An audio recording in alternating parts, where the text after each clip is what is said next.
جمعہ ہے اور قبولیت دعا کا وقت ہے اور اپنے اموات کو یاد کرنے کا دن ہے۔ سب دوستوں سے التماس ہے شہدائے ملت جعفریہ کی بلندی درجات کے لیے صدر اسلام سے آج تک راہ محبت و ولایت میں جان دینے والوں کے لیے بالخصوص قربان علی رسول جو دنیا سے چلے گئے اور بعد میں ان کا کوئی فاتحہ پڑھنے والا نہیں رہا، انہیں یاد کرتے ہوئے اپنے مرحومین کو یاد کرتے ہوئے اور بالاخص بانیان مجلس کے مرحومین حاجی ملک جیون علی اور ان کی زوجہ مرحومہ حاجی غلام سرور مرحوم اور زوجہ مرحومہ حاجی محمد قاسم مرحوم اور زوجہ مرحومہ حاجی ملک دلاور حسین خاکی مرحوم حاجی ملک لیاقت حسین خاکی مرحوم ملک محمد عمران خاکی مرحوم حاجی محمد ہاشم مرحوم اور زوجہ مرحومہ، ان سب کی مغفرت اور بلندی درجات کے لیے ایک مرتبہ سورہ فاتحہ اور 3 بار سورہ توحید کی تلاوت فرمائیں۔ اعوذ باللہ من الشیطان الرجیم، بسم اللہ الرحمن الرحیم، الحمد للہ رب العالمین الرحمن الرحیم مالک یوم الدین، ایاک نعبد و ایاک نستعین، اہدنا الصراط المستقیم، صراط الذین انعمت علیہم غیر المغضوب علیہم ولا الضالین۔ بسم اللہ الرحمن الرحیم، قل هو الله احد الله الصمد لم يلد ولم يولد ولم يكن له كفوا احد۔ بسم اللہ الرحمن الرحیم، قل هو الله احد الله الصمد لم يلد ولم يولد ولم يكن له كفوا احد۔ بسم اللہ الرحمن الرحیم، قل هو الله احد الله الصمد لم يلد ولم يولد ولم يكن له كفوا احد۔ اللهم اغفر للمؤمنين والمؤمنات والمسلمين والمسلمات الاحياء منهم والاموات، اللهم تابع بيننا وبينهم بالخيرات انك مجيب الدعوات انك على كل شيء قدير۔ اے کریم اللہ و بحق محمد و آل محمد علیہ السلام، بانیان مجلس کی حوائج شریعہ پورے فرما، توفیقات خیر میں اضافہ فرما، ان کے گھروں میں رحمت نازل فرما، جتنے مومنین بیمار ہیں میرا اللہ انہیں شفاء کاملہ عطا فرما، جو مومنین بے اولاد ہیں نیک اولاد عطا فرما، بالخصوص ملک مبشر صاحب کو میرا اللہ نیک صاحب بیٹے عطا فرما۔ پروردگارہ جتنے مومنین تنگ دست ہیں سب کو فراخ دست فرما، وسیع حلال رزق نصیب فرما، جو جوان بے روزگار ہیں نوکری کاروبار روزگار نہیں ہے باعزت روزگار عطا فرما۔ کریم اللہ تمام بے اولاد مومنین کو نیک اولاد عطا فرما۔ مالک خالق جب تک زندگی رہے معرفت کے ساتھ بار بار والی کربلا کی زیارت نصیب فرما، مر جائیں تو شفاعت نصیب فرما، علماء علام مراج اسلام کی زندگی دراز فرما، خادمان مظلوم ملت کی توفیقات میں اضافہ فرما، پوری دنیا میں بالعموم پاکستان میں بالخصوص عزاداری اور عزاداران امام حسین کی حفاظت فرما، دشمنان عزا کو ان کے ناپاک ارادوں میں ناکام فرما۔ کریم اللہ امام صاحب العصر علیہ السلام کے ظہور میں تعظیم فرما، حضرت حجت کے حامیان و ناصران نوکران و منتظران سے ہمارا شمار فرما۔ ربنا تقبل منا انک انت السمیع العلیم وتب علینا فانک انت التواب الرحیم بجاہ محمد وآلہ الطاہرین، اللہم صلی علی محمد وآل محمد۔ قبولیت دعا کے لیے بلند صلوات اللہم صلی اللہ یا رسول اللہ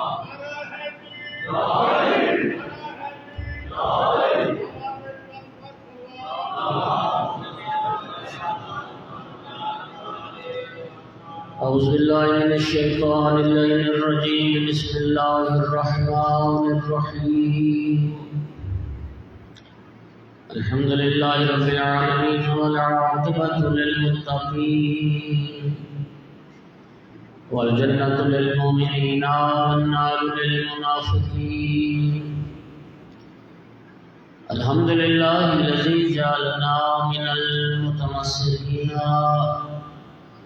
بولاية علي بن أبي طالب وأولاده المعصومين.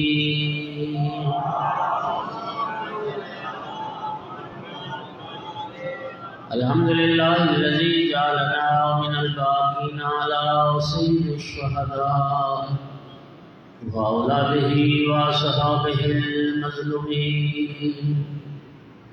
الصلاة والسلام والتحية والإكرام على رسوله الكريم شفيع المذنبين أنيس الغريبين ورحمة للعالمين. أعني العبد المؤيد الرسول المسدد المحمود الأحمد المصطفى الأمجد القاسم محمد.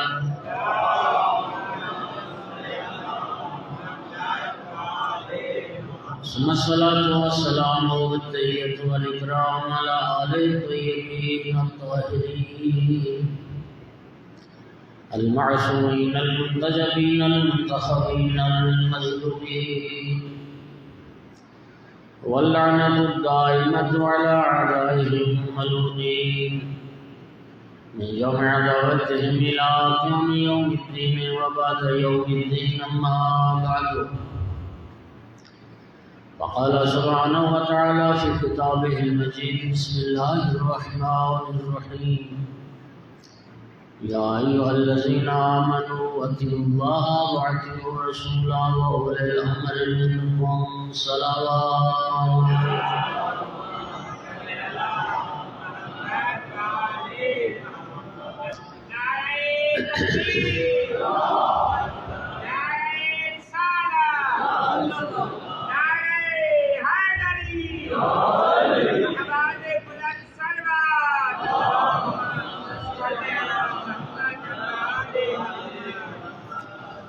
مومنین کرام،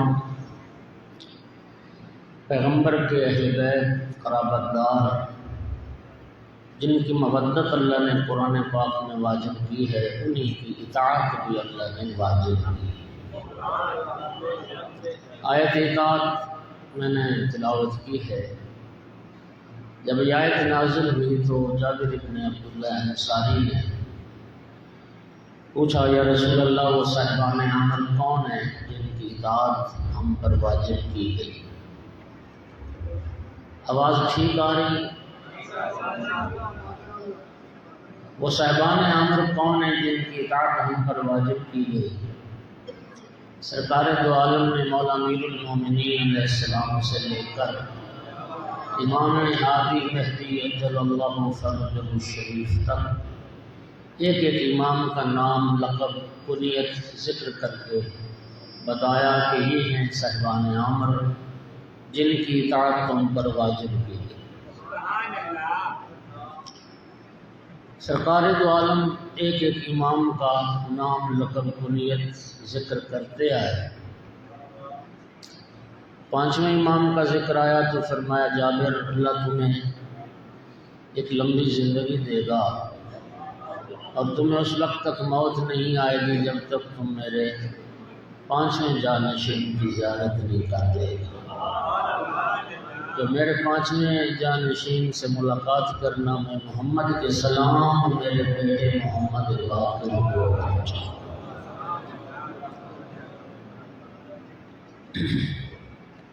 پھر ذکر کرتے آئے تو آخر میں جب 12ویں آقا کا ذکر آیا، حسن ابن علی العسکری، ثم 11ویں میرے جانشین حسن عسکری ہوں گے، اور میرا جو 12واں جانشین ہوگا وہ حسن عسکری کا بیٹا ہوگا. اسمہ اسمی و کنیتہ کنیتی و شمائلہ شمائلی. جو میرا 12واں جانشین ہوگا وہ میرا ہم نام ہوگا، میرا ہم کنیت ہوگا، میری خصوصیات صفات کا مالک اور وارث ہوگا۔ یملا اللہ بالارض قسط وعدلا کما مولیت ظلم و جورا۔ اللہ میرے بیٹے مہدی کے صدقے میں اس دنیا کو اس طرح عدل اور انصاف سے پر کر دے گا جس طرح ظلم و جور سے پر ہو چکی ہے۔ اب ذرا توجہ فرمائیے، میں وجہ عرض کرنے لگا ہوں کہ کیا وجہ تھی کہ امام عسکری علیہ السلام کی ساری زندگی سامرہ میں، نظر بندی میں اور قید میں گزر گئی۔ 28 سال عمر تھی، 3 سال کے تھے امام عسکری علیہ السلام جب اپنے والد بزرگوار امام علی نقی علیہ السلام کے ساتھ سامرہ تشریف لائے۔ اب میں عرض کر رہا ہوں کہ سامرہ میں آنے کی وجہ کیا تھی اور سامرہ میں کیوں رکھا گیا۔ 3 سال کی عمر میں آئے اور ساری زندگی پھر سامرہ سے باہر نہ جا سکے، لوٹ کے مدینہ نہ جا سکے۔ وجہ کیا تھی؟ وجہ وہی خبر تھی رسول اللہ کی جو سرکار نے یہ خبر دی تھی کہ میرا بیٹا مہدی حسن عسکری کا بیٹا ہوگا اور وہ ظلم اور جور کو ختم کرے گا، دنیا کو عدل کا، امن کا، انصاف کا گہوارہ بنائے گا۔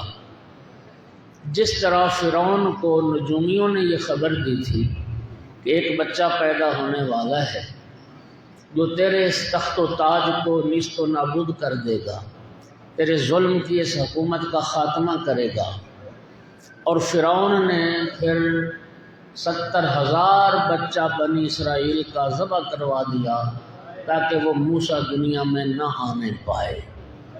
جو میری حکومت کے لیے خطرہ بن سکتا ہے، میرے اقتدار کے لیے خطرہ بن سکتا ہے، وہ موسیٰ دنیا میں نہ آنے پائے۔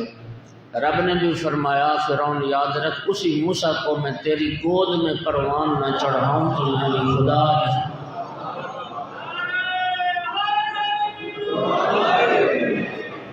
ضامن گرامی، ظالم، جابر، حکمران اور اس شخص سے ڈرتے ہیں جو ظلم کے خلاف آواز اٹھاتا ہے، جو ظالم کے خلاف قیام کرتا ہے۔ کیا وجہ تھی؟ آج دنیا امام حسین علیہ السلام کے عزاداروں سے خائف کیوں ہے؟ آج تمہارے جلوسوں پر، تمہاری مجالس پر، تمہاری عزاداری پر پابندیاں کیوں ہیں؟ توجہ کر رہے ہو؟ سعودی عرب میں پابندیاں کیوں ہیں؟ ادھر آذربائیجان میں کیوں مسجد کو گرا دیا گیا؟ پاکستان میں یہ حالات کیوں پیدا ہوتے ہیں؟ اس لیے کہ کربلا کا ذکر، عزاداری مظلوم، نام امام حسین ظالم کے خلاف لوگوں کو جرأت عطا کرتا ہے، یہ مظلوموں کو طاقت دیتا ہے، یہ نام مظلوموں کو قوت عطا کرتا ہے، یہ کربلا ظالم سے ٹکرانے کا حوصلہ عطا کرتی ہے، یہ ظالم کے خلاف قیام کا حوصلہ عطا کرتی ہے۔ اس لیے ہر زمانے کے ظالم اور جابر حکمران ہر اس فرد سے ڈرتے ہیں جو ان کی حکومتوں کے لیے خطرہ بن سکتا ہے۔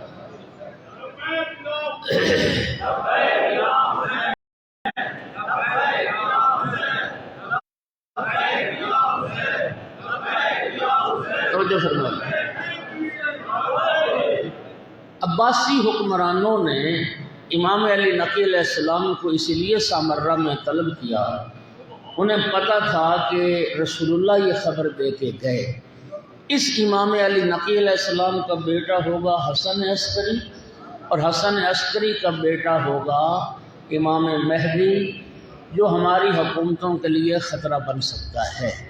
امام عسکری کی عمر مبارک 3 سال ہے اور امام علی نقی کو بلا لیا گیا سامرہ میں اور تحت نظر رکھا گیا۔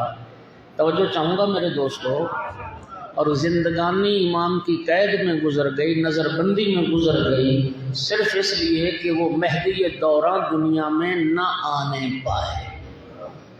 اب آپ کو سمجھ آئی کہ سمرہ میں کیوں بلایا گیا، سمرہ میں قید کیوں رکھا گیا؟ صرف اس لیے کہ نبی پاک خبر دے کے گئے تھے کہ وہ مہدی دنیا میں نہ آئے۔ سامعین گرامی، 3 سال کی عمر تھی جب امام سمرہ تشریف لائے، بچے کھیل رہے تھے، امام عسکری ساتھ کھڑے تھے، 3 سال کی عمر تھی۔ بہلول دانا کا گزر ہوا، بہلول نے جب امام عسکری کو دیکھا، قریب آ کے عرض کرتا ہے، اے بیٹا، اگر آپ کے پاس کھلونے نہیں ہیں، کھیلنے کا سامان نہیں ہے، تو میں آپ کو کھیلنے کا سامان لا دیتا ہوں۔ آپ اکیلے کھڑے ہیں، سارے بچے کھیل رہے ہیں۔ 3 سال کی عمر میں فرمایا، یا قلیل العقل ما خلقنا للعب، او تھوڑی عقل والے، ہم کھیل کود کے لیے پیدا ہیں۔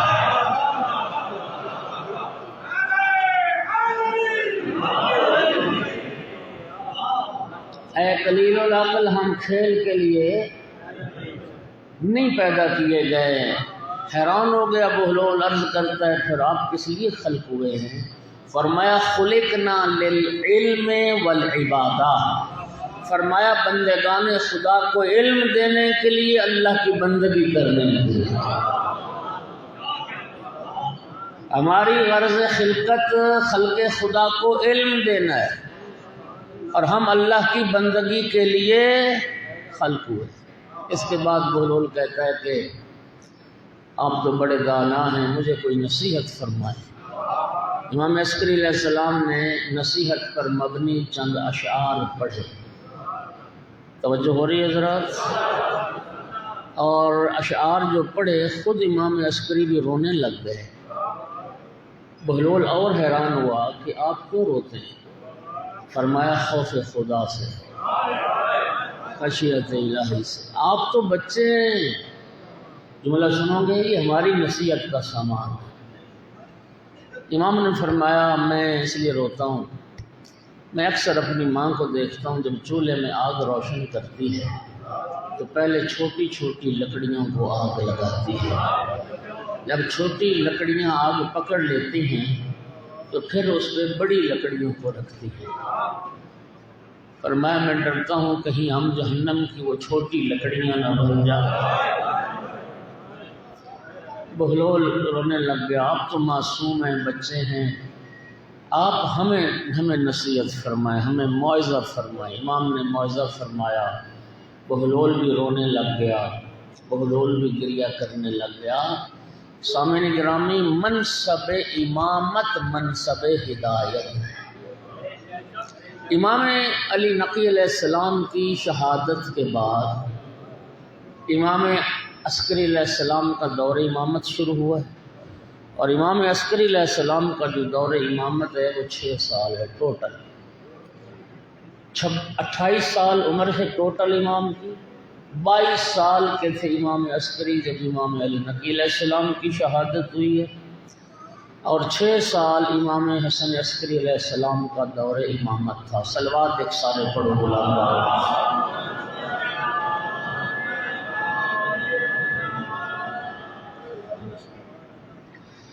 امام عسکری علیہ السلام بہت مظلوم امام عسکری کا دور بہت سخت دور ہے، اور یہ 6 سال جو عرصہ امامت ملا ہے نا امام کو،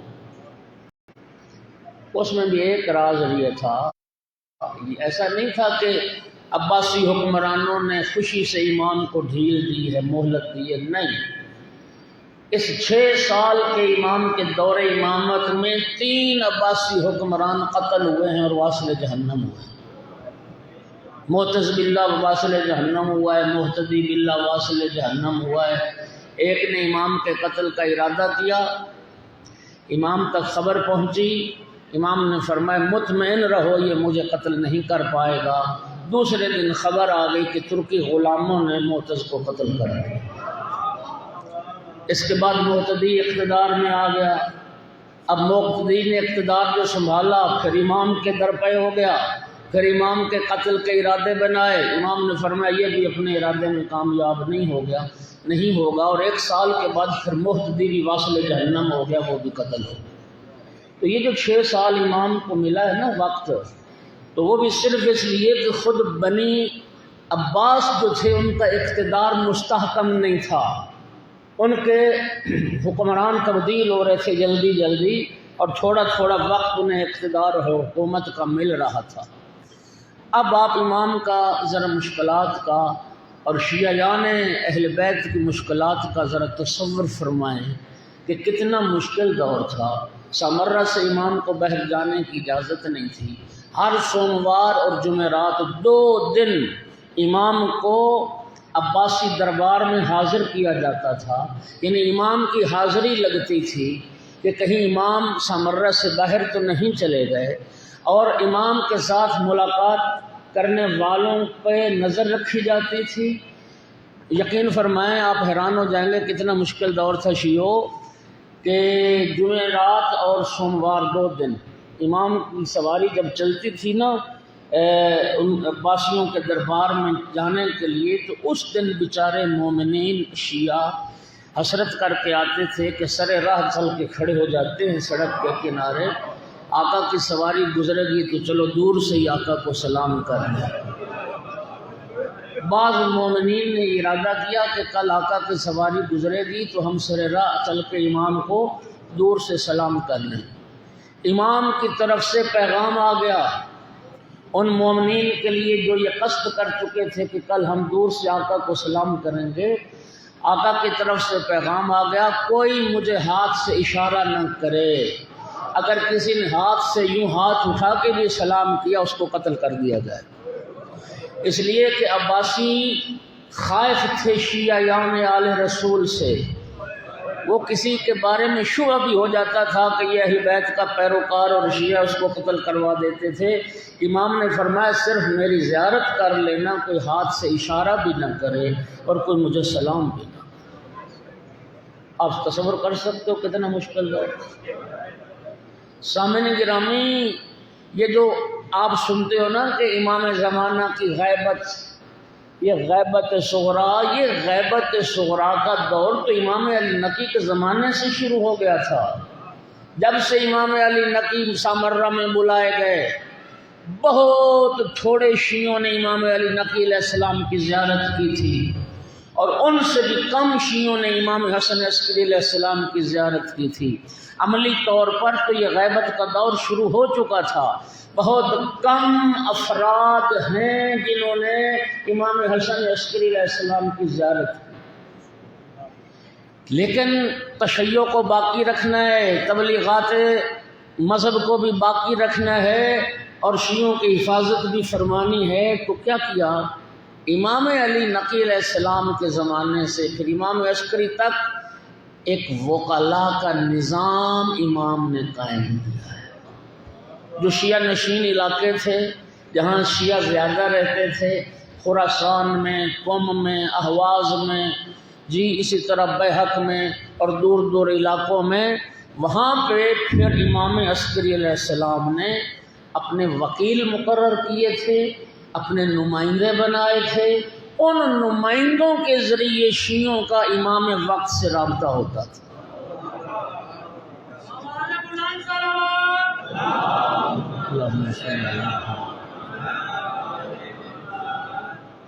آواز نہیں آ رہی جی؟ ادھر کچھ مومن شکایت کر رہے ہیں۔ ایک سلوات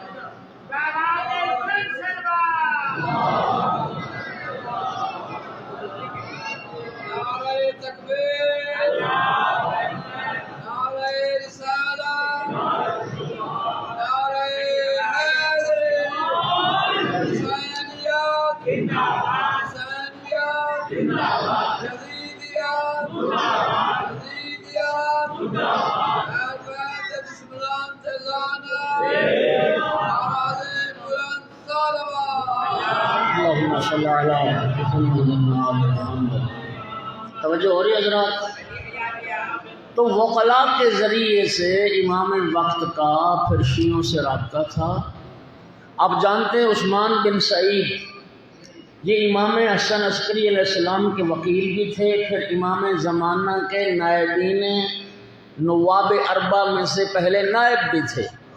آپ جانتے ہیں کہ عثمان بن سعید کیا کرتے تھے؟ روغن فروشی کا کام کرتے تھے، تیل اور گھی بیچنے کا کام کرتے تھے۔ یہ در حقیقت روغن فروشی ایک بہانہ تھا۔ روغن فروشی کے ذریعے سے امام اور شیعوں کے درمیان رابطے کا کردار ادا کرتے تھے۔ امام کے حکم سے لوگوں سے واجبات درہم دینار لیتے تھے، گھی کے ان ڈبوں میں، تیل کے ان ڈبوں میں ڈال کے پھر امام کے حکم سے ہی مستحقین تک انہیں پہنچاتے تھے۔ امام کا خط لے کے شیعوں تک اور شیعوں کے مسائل لے کے امام تک پہنچاتے تھے۔ ایک امام کا غلام روایت کرتا ہے کہ آقا نے مجھے ایک ڈنڈا دیا کہ جا کے عثمان بن سعید کو دے کے آؤ۔ میں وہ ڈنڈا جو تھا وہ لے کے چلا، امام کا حکم ہے جا کے دینا ہے۔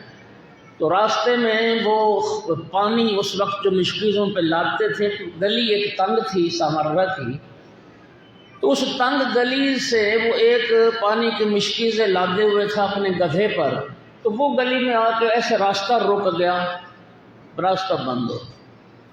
کہتا میں نے جب وہ ڈنڈا مارا نا اس گدھے کو، وہ ڈنڈا درمیان سے ٹوٹ گیا، 2 حصوں میں تقسیم ہو گیا۔ کہتا ہے میں نے جب وہ ڈنڈا ٹوٹا تو وہاں سے کچھ کاغذ گرے، میں نے غور سے دیکھا تو وہ ڈنڈا اس میں خالی جگہ تھی، اس خالی جگہ میں امام عسکری نے خطوط لکھ کے رکھے ہوئے تھے کہ یہ میرے خط عثمان بن سعید تک پہنچیں گے اس انداز سے، اور عثمان بن سعید پھر آگے جن کے وہ تھے جن مومنین کے ساتھ ان کو جا کے پہنچائیں گے۔ یہ مشکل ترین دور امام، اور گھر میں اتنی مشکل پہلے تو امام کو عباسی حکمرانوں نے اپنے محل کے ہی ایک کمرے میں ایک گوشے میں قید رکھا ہے، لیکن عباسی حکمرانوں نے جب امام کے اخلاق کو دیکھا کہ ہمارے تو سارے نوکر اور غلام امام کے گرویدہ ہو رہے ہیں، کہیں ایسا نہ ہو کہ یہ ہمارے نوکر ہی ہمارے لیے خطرہ بن جائیں، مجبور ہو گئے امام کے حسن کردار سے کہ امام کو اپنے محل سے نکالیں تاکہ نوکر امام کے وفادار نہ بنے، ہمارے وفادار رہیں۔ یہ امام کو تھوڑی سی فرصت ملی، اور پھر چونکہ یہ وعدہ الہی تھا، حجت اللہ نے آنا تھا، بحر آقا نے دنیا میں تشریف لانا تھا، وہ جو کنیزیں آئیں مغرب کی سرزمین سے، امام عسکری علیہ السلام کی شادی ایک کنیز سے ہوئی ہے، توجہ چاہ رہے ہو، اور اس میں بھی راز الہی یہی تھا، اور وہ کنیز کوئی عام کنیز نہیں تھی۔ اس وقت اپنے زمانے میں تمام دنیا کی عورتوں سے زیادہ وہ صاحب تقوی و فضیلت مسعود۔ عباسیوں نے کنیز والے معاملے کو اس لیے نظر انداز کیا کہ یہ تو کنیز ہے، اور اب جانتے ہیں کہ کنیزوں کو عرب کے معاشرے میں جانوروں سے تو زیادہ اہمیت ہی نہیں دی جاتی تھی۔ کسی آزاد عورت سے شادی نہ ہوئی، کنیز سے پھر امام نے شادی کی ہے، لیکن وہ اللہ مسبب الاسباب ہے، اور خدا بند عالم نے پھر اسی بی بی سے آخری حجت کو دنیا میں بھیجا ہے۔ اور پھر اللہم صلی علی محمد، اور امام صاحب العصر اجل اللہ فرجہ الشریف کی ولادت کا راز پھر اس طرح راز رہا کہ خود امام عسکری علیہ السلام کے گھر میں بھی اس راز سے کوئی واقف نہ ہو سکا۔ اس راز سے پردہ خود امام حسن عسکری علیہ السلام نے اٹھایا، آپ کی سنی ساری باتیں ہیں۔ 14 شعبان کا دن آیا، جناب حکیمہ خاتون امام عسکری کے گھر میں تھیں، جب بی بی جانے لگیں، یہ 4 اماموں سے رشتہ ہے اس بی بی کا، اسرار امام مہدی کی ولادت کا راز امام عسکری نے سب سے پہلے جس بی بی کو بتایا ہے جناب حکیمہ خاتون کو بتایا۔ عرض کی پھوپھی اماں آپ آج رات میرے گھر میں قیام کریں، آج حجت خدا کی آمد کی شب ہے۔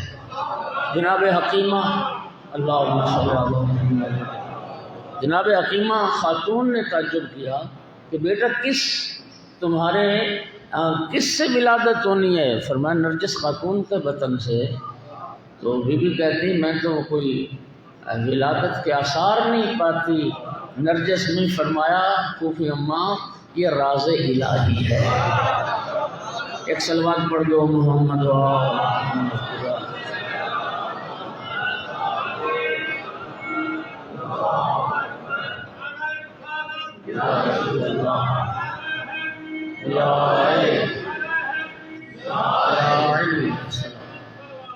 اللہم صلی علی محمد و آل محمد۔ اب امام عسکری علیہ السلام کی آپ مشکلات دیکھیں۔ حجت خدا تشریف لے آئے، حجت خدا کی حفاظت بھی کرنی ہے اور اپنے شیعوں کو یہ بتانا ہے کہ میرے بعد میرا نائب رسول اللہ کا آخری جانشین دنیا میں آ چکا۔ کتنے مشکل حالات ہیں، خدا کی قسم کتنے سخت حالات، اور پھر دین کی حفاظت بھی کرنی اور بدعات کا مقابلہ بھی کرنا ہے۔ اسی زمانے میں امام تک اطلاع پہنچی کہ ایک عراق کے ایک فلسفی نے قرآن کے خلاف ایک کتاب لکھی اور اس نے دعویٰ کیا کہ قرآن میں تضاد پایا جاتا ہے، ایک مقام پہ اللہ کچھ کہتا ہے، ایک مقام پہ اللہ کچھ کہتا ہے، متضاد باتیں ہیں قرآن میں۔ وہ کتاب لکھ رہا تھا، امام عسکری علیہ السلام کو اطلاع ہوئی تو امام نے اپنے ایک شاگرد کے ذریعے، جو اس کا بھی شاگرد رہا اسحاق کندی کا، کہ جا اپنے استاد کو منع کر کہ اس حرکت سے باز رہے۔ کہنے لگا فرزند رسول وہ تو میرا بھی استاد ہے، میں اپنے استاد کو کیسے سمجھا سکتا ہوں؟ امام نے فرمایا تو سمجھا نہیں سکتا، استاد سے ایک سوال تو کر سکتا ہے۔ جی ظاہر سوال کرنا تو حق ہے۔ امام علیہ السلام نے فرمایا جا اپنے استاد سے یہ پوچھ کہ استاد محترم یہ بتائیے کہ یہ تضاد قرآن میں پایا جاتا ہے یا تمہاری سمجھ میں پایا جاتا ہے؟ بات پہنچی یا نہیں پہنچی؟ دیکھیے بڑی شخصیات ایک بیان دیتی ہیں، کئی دن تک پھر صحافی اور دوسرے لوگ وہ اس پہ گفتگو کرتے ہیں کہ متکلم کی مراد کیا تھی، کہنے والے کی مراد کیا تھی۔ توجہ چاہ رہا ہوں۔ شاگرد نے پوچھا استاد محترم کیا یہ ممکن نہیں کہ جس کا کلام ہے اس کی مراد اور ہو، آپ نے کچھ اور سمجھا ہو؟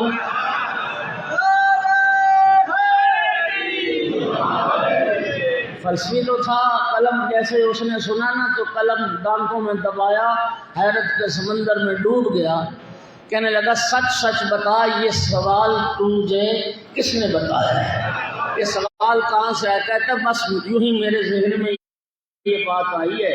کہنے لگا جھوٹ بول رہے ہو، جس کے استاد کے ذہن میں یہ بات نہیں آ سکی اس کے شاگرد کے ذہن میں کہاں سے؟ پھر کہتا ہے یہ بات مجھے امام حسن عسکری علیہ السلام نے بتائی ہے۔ کہتا ہے اب تو نے سچ کہا ہے۔ اس کے بعد پھر اسحاق کندی نے وہ جو مسودہ تھا سارا پھاڑ دیا، جلا دیا، اور کہتا ہے اللہ عالم حیث یجعل رسالتہ، اللہ بہتر جانتا ہے اپنا پیغام کہاں رکھے، اللہ بہتر جانتا ہے نبی کسے بنانا ہے، امام کسے بنانا ہے۔ صلوات پڑھ دو آقا امام عسکری علیہ السلام کے۔ توجہ ہو گیا ذرا؟ اچھا اب یہ خبریں تو رسول اللہ کے زمانے سے ہی آ رہی تھیں کہ 12ویں امام آئیں گے، لیکن 12ویں امام کا جو دور ہوگا وہ زیادہ عرصہ امام کا وہ غیبت کا دور ہوگا۔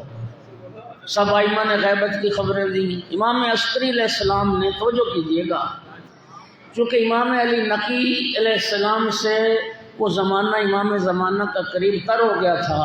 اب امام عسکری علیہ السلام کی جو ایک بڑی اہم ذمہ داری تھی، وہ ایک ذمہ داری یہ تھی کہ شیعوں کے لیے، شیعوں کو اس غیبت کا زمانہ گزارنے کے لیے تیار کرنا تھا، اور شیعوں کو 12ویں آقا کی دنیا میں تشریف آوری اور ان کی امامت پر بھی قائم و دائم رکھنا تھا۔ شیعوں سننا میری بات، 1300 سال ہو گئے ہیں، 1200 سال تقریباً ہو گئے ہیں امام زمانہ کی ولادت کو اور پھر ان کی غیبت کو۔ اور الحمدللہ آج تک پوری دنیا میں شیعیان حیدر کرار نے امام زمانہ کو نہ دیکھا، لیکن امام زمانہ کے وجود کا یقین رکھتے ہیں، امام زمانہ کی امامت کا عقیدہ بھی رکھتے ہیں۔ یہ جو غیبت کا دور گزارنے میں اور امامت کے عقیدے پہ قائم رہتے ہوئے زندگی گزار رہے ہو، یہ امام حسن عسکری علیہ السلام کا کردار تھا۔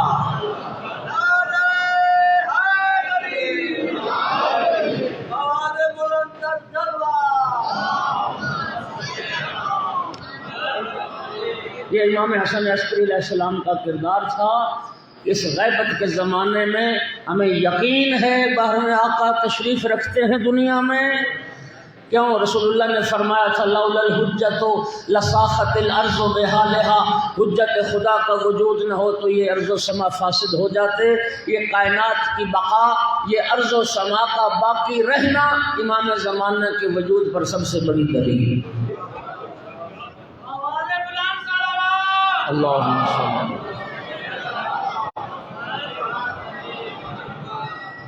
اب میرے دوستو، اس غیبت کے زمانے کو، یہ جو دور ہم گزار رہے ہیں، اس دور گزارنے کے لیے امام عسکری علیہ السلام نے ہمیں ایک نظام عطا کیا۔ یہ دور ہم جو گزار رہے ہیں یہ اسی امام عسکری علیہ السلام کے عطا کردہ نظام کے مطابق گزار رہے ہیں، اور وہ دور، وہ نظام کیا ہے؟ وہ ہے اجتہاد و تقلید کا نظام، کہ ہم اپنی تکلیف شرعی پر عمل کرنے میں، ہم اپنا وظیفہ الہی ادا کرنے میں معطل نہ رہیں، ہم اپنی تکلیف شرعی ادا کرتے رہیں، دین کا کام چلتا رہے۔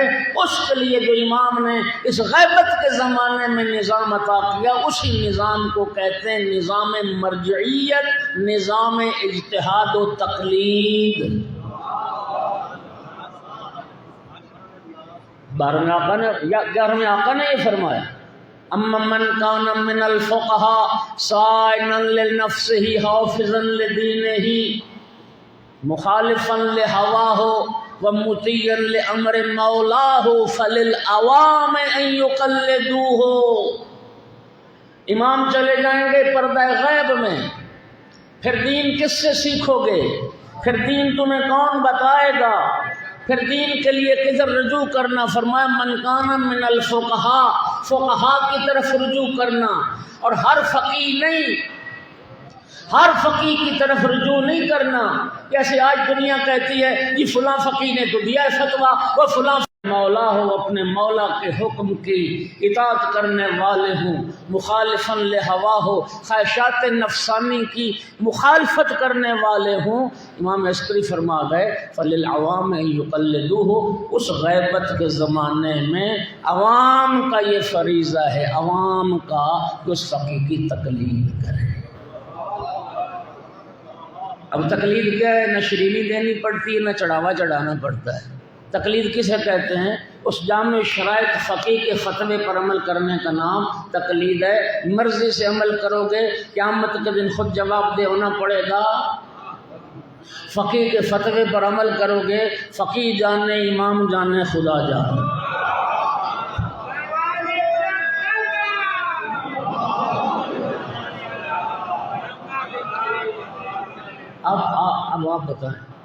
اب آپ بتائیں کہ رب کی بارگاہ میں جب انسان پیش ہوگا، میں خود جواب دہ ہوں، یہ میرے لیے آسان ہے، یا میری جگہ کوئی جواب دے وہ آسان ہے؟ بولو، کوئی جواب دے وہ آسان ہے نا؟ تو میرے بھائیو، تقلید کا سب سے بڑا فائدہ، مرضی سے عمل کرو گے تمہیں خود جواب دینا ہونا پڑے گا، اور اگر فقیہ کے عمل فتوے پہ عمل کرتے ہوئے عمل کرو گے تو پھر امام جانے اور خدا جانے۔ انشاءاللہ رب وہ تمہارا عمل قبول فرمائے گا۔ ایک صلوات پڑھ دو سارے ذرا۔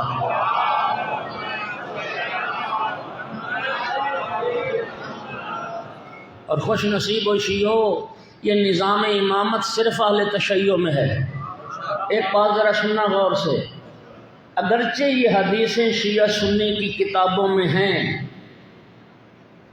کہ نبی پاک نے فرمایا میرے بعد 12 جانشین ہوں گے، خلیفے ہوں گے، نقیب ہوں گے، امام ہوں گے، لیکن اللہ کو گواہ بنا کے میں کہہ رہا ہوں شیعو تمہارے علاوہ باقی جتنے مسلمان مکتبہ فکر ہیں، کسی مسلمان مکتبہ فکر سے وہ 12 پورے ہی نہیں ہو رہے، وہ 12 ہیں کون؟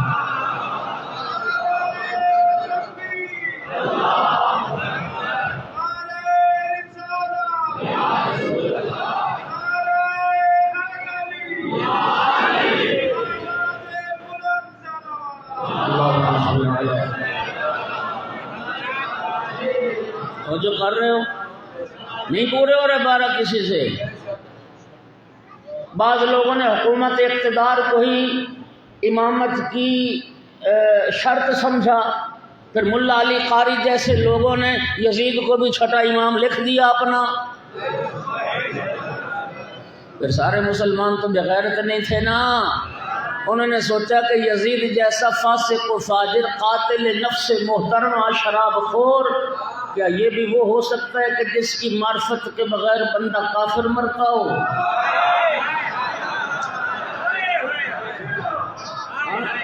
انہوں نے کہا نہیں یزید، انہوں نے کہا نہیں یزید تو وہ امام نہیں ہو سکتا، نکالو یزید کو، یہ وہ امام نہیں ہو سکتا۔ انہوں نے یزید کو نکالا، پھر کسی نے کہا نہیں اس کے باپ کو بھی نکالو، وہ باپ بھی نکال دیا گیا۔ آج آ کے خلافت پھر 4 پہ رک گئی، ان کے 4 امام ہو گئے۔ او بھائی 4 پہ اتفاق ہو گیا تمہارا، ٹھیک ہے، ایک بات اور کروں، 12ویں پر بھی اتفاق ہے سب کا۔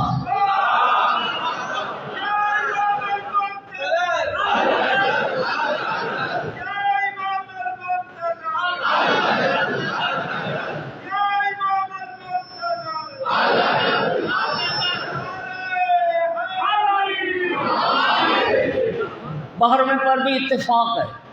مہدویت کا عقیدہ صرف شیعوں کا عقیدہ نہیں ہے، امام مہدی کا عقیدہ تو سب مسلمانوں کا عقیدہ ہے، بلکہ میں یوں کہوں کہ پوری دنیا کے انسانوں کا عقیدہ ہے۔ دیکھیے یہ جو احساسات ہوتے ہیں نا، احساسات، اگر اللہ پاک نے احساسات کی تکمیل کا ذریعہ دنیا میں خلق نہ کیا ہو تو کوئی احساس پیدا ہی نہ ہوتا۔ میں واضح کرتا ہوں، پیاس لگتی ہے، پیاس کا احساس ہوتا ہے، اگر اللہ نے پیاس بجھانے والی چیز نہ رکھی ہوتی تو پیاس کا کبھی احساس ہی نہ ہوتا۔ بھوک کا احساس ہوتا ہے، بھوک لگتی ہے، اگر اللہ پاک نے بھوک مٹانے والی چیزیں پیدا نہ کی ہوتی تو کبھی انسان کو بھوک نہ لگتی۔ میرے دوستو، قطع نظر مذہب کے، قطع نظر مسلک کے، آج پوری دنیا کے انسان جس عقیدے اور نظریے کے بھی انسان ہیں، آج ہر مظلوم کے دل کی آواز ہے یار کوئی تو ہو جو ظالم کا ہاتھ روکے، کوئی تو ہو جو مظلوم کا مددگار بنے، کوئی تو ہو جو اس ظلم کو مٹائے، کوئی تو ہو جو حقدار کو اس کا حق دلائے۔ میرے بھائی یہ جو دنیا کے مظلوموں کا احساس ہے، یہ احساس پیدا ہی نہ ہوتا اگر ظلم کو مٹانے والا موجود نہ ہوتا۔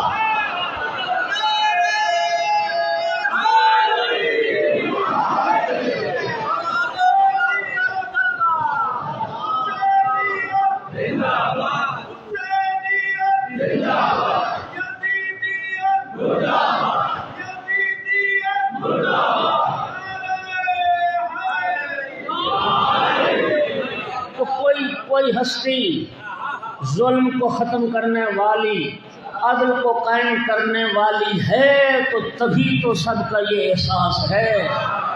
تو اس لیے میں کہہ رہا ہوں امام مہدی کا انتظار ساری کائنات کو ہے، چاہے کوئی اس نام سے واقف ہو چاہے کوئی اس نام سے واقف نہ ہو۔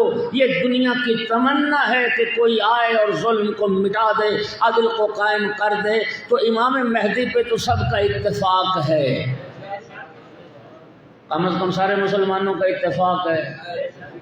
توجہ، ایک جملہ کہنے لگا امام زمانہ کی بارگاہ میں، مولا آپ خوش نصیب ہیں، آپ کے جد رسول اللہ نے مسلمانوں کو آپ کے آنے کی صرف خبر دی تھی۔ آپ خوش نصیب ہیں کہ سارے مسلمانوں نے آپ کو مان لیا اور انتظار کر رہے مہدی نے آنا ہے۔ ہائے قسمت مولا علی کی، 1.25 لاکھ کے مجمع میں بازو بلند کر کے دکھایا تھا اور فرمایا تھا من کنت مولا ہو فہذا علی مولا، لیکن حق کے ولایت امیر المومنین تسلیم نہ کیا گیا۔ امام جعفر صادق علیہ السلام کی حدیث ہے، چھٹے امام نے فرمایا ساری دنیا کے انسان 2 گواہوں کی موجودگی میں اپنا حق لے لیتے ہیں، صرف 2 گواہوں کی گواہی سے وہ اپنا حق لے لیتے ہیں۔ میرے جد امیر المومنین کی ولایت اور خلافت بلا فصل پر 1.25 لاکھ گواہ تھے، 1.25 لاکھ گواہ تھے، لیکن امیر المومنین کو وہ حق نہ دیا گیا۔ خدا کی قسم، اگر جس طرح امام مہدی کی امامت پہ دنیا متحد ہو گئی، اگر مولا امیر المومنین کی امامت و ولایت اور خلافت بلا فصل پر بھی دنیا متحد ہو جاتی، مسلمانوں کو یہ دن نہ دیکھنے پڑتے۔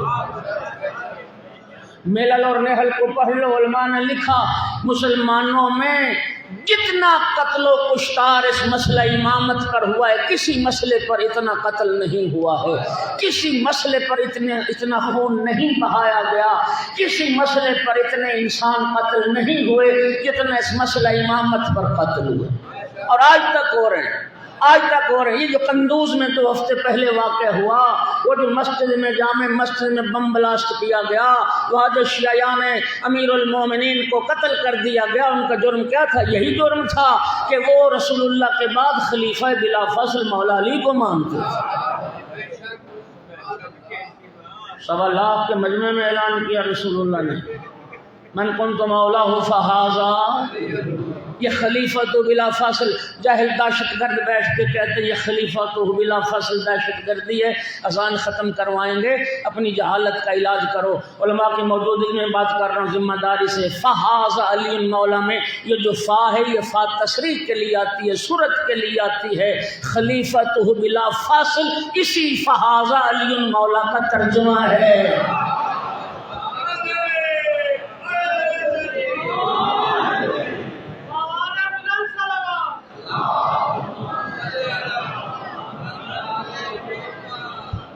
عسکری صاحب تشریف فرمائیں، وقت میں زیادہ وہ وسعت نہیں رہی۔ وہ کسی شاعر نے نا کمال کے 2 مثلے کہے، مجھے بڑا خوبصورت لگا وہ شعر۔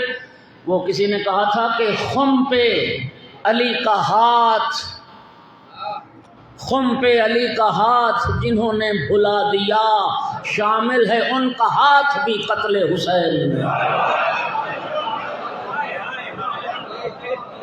شامل ہے ان کا ہاتھ بھی قتل حسین میں۔ مومنین کرام، آج 8 ربیع الاول ہے، یہ دن امام زمانہ کی یتیمی کا دن ہے۔ آج فرصت پیش ہے امام زمانہ ان کے مظلوم بابا کا، اور آپ سب جانتے ہیں 8 ربیع الاول ہماری جو مجالس ہیں وہ آخری پرسہ کے نام سے منعقد ہوتی ہیں۔ میرا اللہ یہ اس سال کا آخری پرسہ ہو، ہماری زندگی کا آخری پرسہ۔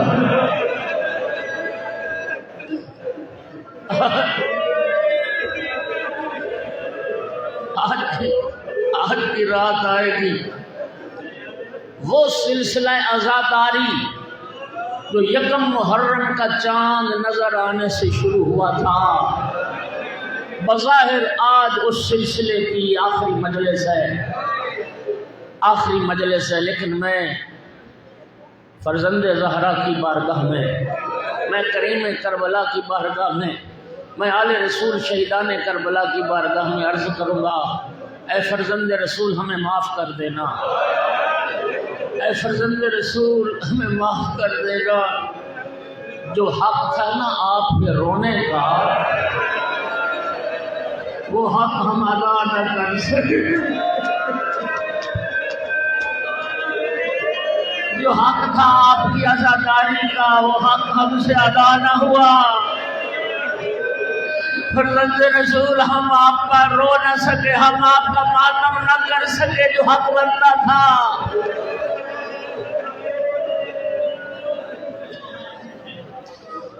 یہ تو امام نے خود حکم دیا تھا کہ سوگ بڑھا دے۔ اے کریم کربلا مولا حسین ہمیں معاف کرنا، ہم حق نہیں ادا کر پائے۔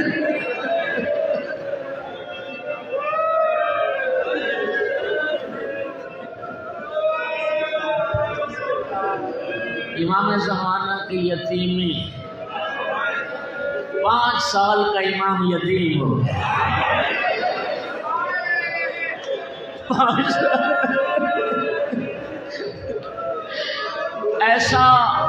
ایسا قاتل زہر دیا گیا امام عسکری کو۔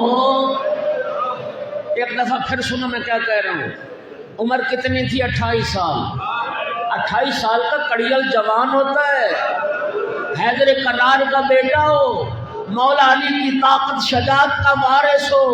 ذرا سوچو کڑیل جوان سے کتنا قاتل زہر تھا، زہر ملا تو پورا بدن راشا کر گیا، پورے بدن میں راشا پیدا ہو گیا، اور اتنا راشا پیدا ہو گیا غلام سے فرمایا مجھے پانی لا کے پلا۔ غلام نے پیالہ پانی کا پیش کیا، امام عسکری کے ہاتھوں سے پکڑا نہیں جا رہا تھا، وہ پیالہ لبوں سے ٹکرا رہا تھا، گر رہا تھا۔ غلام سے فرمایا جاؤ اس حجرے میں ایک چھوٹا بچہ بیٹھا ہوگا، جا کے بچے سے کہو آ کے اپنے بابا کو پانی دے۔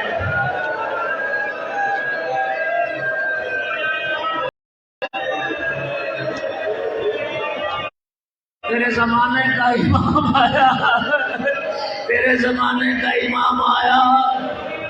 امام زمانہ نے اپنے ہاتھوں سے اپنے مسموم بابا امام عسکری کو پانی پلایا۔ میں کہوں گا اے مولا عسکری خوش نصیب تھے، پانی بھی مل گیا، پینے والا بیٹا بھی سنہانے آ گیا، لیکن ہائے فرزند زہرا جو کہتے تھے شیعتی ماما شرب تم ماز بن فضلونی، شیعہ جب بھی ٹھنڈا پانی پینا میں حسین کی پیاس کو یاد کر۔ آئے فرزند رسول جو تشنا لب شہید ہوئے، آئے فرزند علی و بطول جو پیاسے پر۔ اجرکم علی اللہ۔ بس صرف 2 جملوں کی ضمانت ہو۔ اگرچہ 5 سال کے بچے تھے، 5 سال کا بچہ ہوتا ہے، اپنے مسموم بابا کے سر کو اپنی گود میں رکھا، مسموم بابا کے سر گود میں رکھا۔ امام عسکری وصیتیں فرما رہے تھے، اسرار امامت سپرد کر رہے تھے۔ امام زمانہ کی عمر مبارک 9 سال ہے۔ مجھے زندان شام میں ایک بچی ایسی نظر آتی ہے جو 5 سال کی نہیں تھی، جو 3 یا 3.5 سال کی تھی۔ اس نے بھی اپنے بابا کے سر کو اٹھایا تھا، اس نے بھی اپنے بابا کے سر کو گود میں لیا تھا۔ میں عرض کروں گا امام زمانہ آپ نے جب بابا کا سر اٹھایا گردن کی رگیں کٹی ہوئی نہیں تھی، آپ کے بابا کا سر آپ کے بابا کے بدن کے ساتھ تھا، لیکن زندان شام میں جب اس مظلوم بیٹی نے سر اٹھایا تن کربلا میں تھا، بابا کا سر ہاتھوں میں، بابا کے رخسار پہ رخسار رکھ کے کہتی تھی یا بتا منزل لذی قاطع وریدین، بابا بتا تیری گردن کی رگوں کو کس نے گھٹ، یا بتا منزل لذی ایتمنی علی صغر سنی، مجھے چھوٹے سن میں یتیم کس نے دیا، یا بتا منزل لذی خرب عقب دمائک، بابا آپ کی ریش کو آپ کے خون سے خضاب کس نے۔ اجرکم علی اللہ۔ بس آخری جملہ، بس رخسار رکھے. ایک ایران کے وائز نے تین بین پڑھے. کہتی تھی اے پدرے مہربانو میرا اچھا بابا، بر لب رسیدے جانم بابا میں دنیا کے دکھوں سے تھک گئے. من پیرے نوجوانم بابا 3 سال کی بوڑھی کا سلام. آخری ہچکی بچی کی آواز خاموش ہو گئی. پھوپھی اٹھی، شاید میری بیٹی کو آرام آ گیا. نبض پہ ہاتھ رکھا، پڑا انا للہ و انا الیہ راجعون. سجاد بیٹا بہن کے کفن کا انتظام کرو. بس آخری جملہ ذرا رک کے سن لو، رک کے. اللہ آپ کا پرسہ قبول کرے، اللہ آپ کا پرسہ قبول کرے. غسالہ بلائی گئی، غسل دینے کے لیے ایک مستور آئی. اس نے بچی کے جب بدن کو دیکھا، میری آقا زادی سے کہتی ہے اے مستور تو بتا سکتی ہے تیری بیٹی کو کون سی بیماری تھی؟ بی بی نے فرمایا میری بیٹی کو کوئی بیماری نہیں تھی. تو مستور کیا وجہ ہے؟ تیری بیٹی کے سارے بدن پہ نیلے داغ کیوں ہے؟ تمہاری بیٹی کے بدن پہ نیلے نشان کیوں ہے؟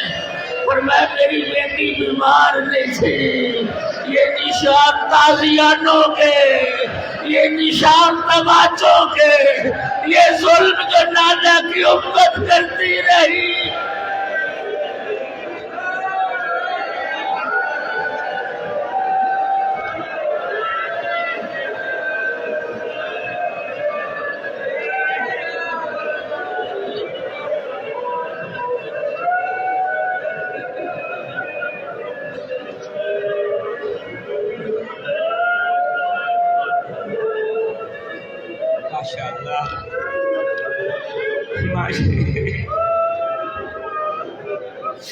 ماشاءاللہ میری سینٹ والے ہنجو قبول فرماوے.